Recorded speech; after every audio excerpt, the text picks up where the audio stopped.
श्री कृष्ण कहते हैं कि दिव्य भावनामृत युक्त पुरुष देखते, सुनते, स्पर्श करते, सूंघते, खाते, चलते फिरते, सोते तथा श्वास लेते हुए भी अपने अंतर में सदैव यही जानता रहता है कि वास्तव में वह कुछ भी नहीं करता।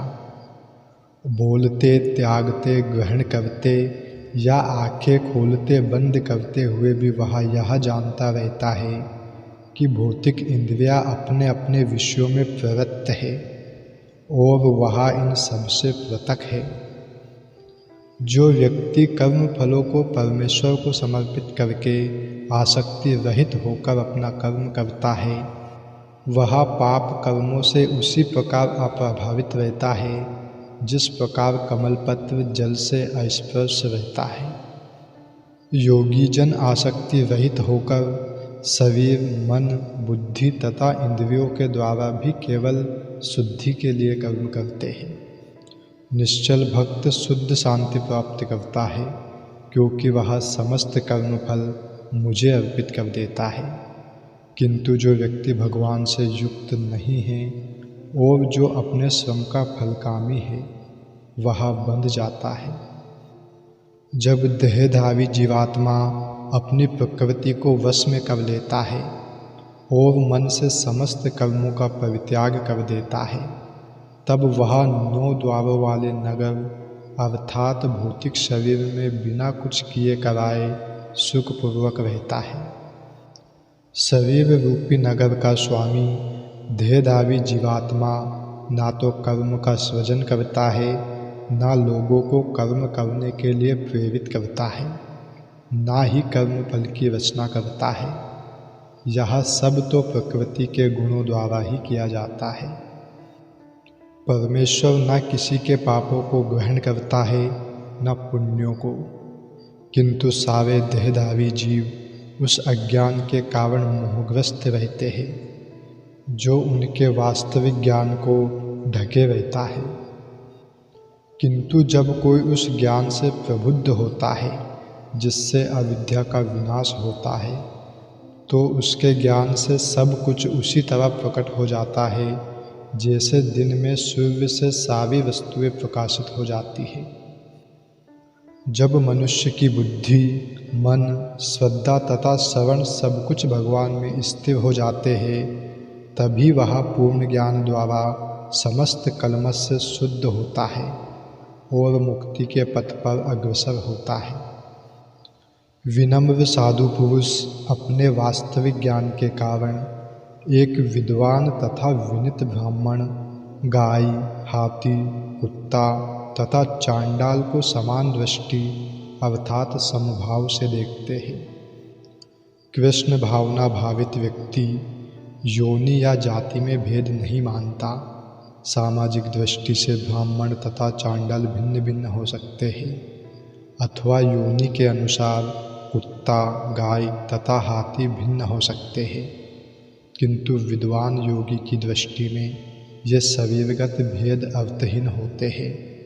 इसका कारण परमेश्वर से उनका संबंध है और परमेश्वर परमात्मा रूप में हर एक के हृदय में स्थित है। परम सत्य का ऐसा ज्ञान वास्तविक ज्ञान है। जिनके मन एकत्व तथा समता में स्थित है, जिन्होंने जन्म तथा मृत्यु के बंधनों को पहले ही जीत लिया है, वे ब्रह्म के समान निर्दोष हैं और सदा ब्रह्म में ही स्थित रहते हैं। जो ना तो प्रिय वस्तु को पाकर हर्षित होता है और ना अप्रिय को पाकर विचलित होता है, जो स्थिर बुद्धि है, जो मोह रहित है और भगवत विद्या को जानने वाला है, वह पहले से ही ब्रह्म में स्थित रहता है। दोस्तों, यहाँ पर स्वरूप सिद्ध व्यक्ति के लक्षण दिए गए हैं। पहला लक्षण यह है कि उसमें शरीर और आत्मतत्व के तादात्म्य का भ्रम नहीं रहता। वह यह भलीभांति जानता है कि मैं यह शरीर नहीं हूँ, अपितु भगवान का एक अंश हूँ। अतः कुछ प्राप्त होने पर ना तो उसे प्रसन्नता होती है और ना शरीर की कुछ हानि होने पर शोक होता है। मन की यह स्थिरता स्थिर बुद्धि या आत्मबुद्धि कहलाती है। अतः वह ना तो स्थूल शरीर को आत्मा मानने की भूल करके मोहग्रस्त होता है और ना शरीर को स्थायी मानकर आत्मा के अस्तित्व को ठुकराता है। इस ज्ञान के कारण वह परम सत्य अर्थात ब्रह्म के ज्ञान को भलीभांति जान लेता है। इस प्रकार वह अपने स्वरूप को जानता है। इसे ब्रह्म साक्षात्कार या आत्म साक्षात्कार कहते हैं। श्री कृष्ण कहते हैं, ऐसा मुक्त पुरुष भौतिक इंद्रिय सुख की ओर आकृष्ट नहीं होता, अपितु सदैव समाधि में रहकर अपने अंतर में आनंद का अनुभव करता है। इस प्रकार स्वरूप सिद्ध व्यक्ति परब्रह्म में एकाग्रचित होने के कारण असीम सुख भोगता है। बुद्धिमान मनुष्य दुख के कारणों में भाग नहीं लेता, जो कि भौतिक इंद्रियों के संसर्ग से उत्पन्न होते हैं। हे कुंती पुत्र, ऐसे भोगों का प्रारंभ तथा अंत होता है, अतः चतुर व्यक्ति उनमें आनंद नहीं लेता। भौतिक इंद्रिय सुख उन इंद्रियों के स्पर्श से उद्भूत है जो नाशवान है, क्योंकि शरीर स्वयं नाशवान है। मुक्तात्मा किसी नाशवान वस्तु में रुचि नहीं रखता। दिव्य आनंद के सुखों से भलीभांति अवगत वह भला मिथ्या सुख के लिए क्यों सहमत होगा।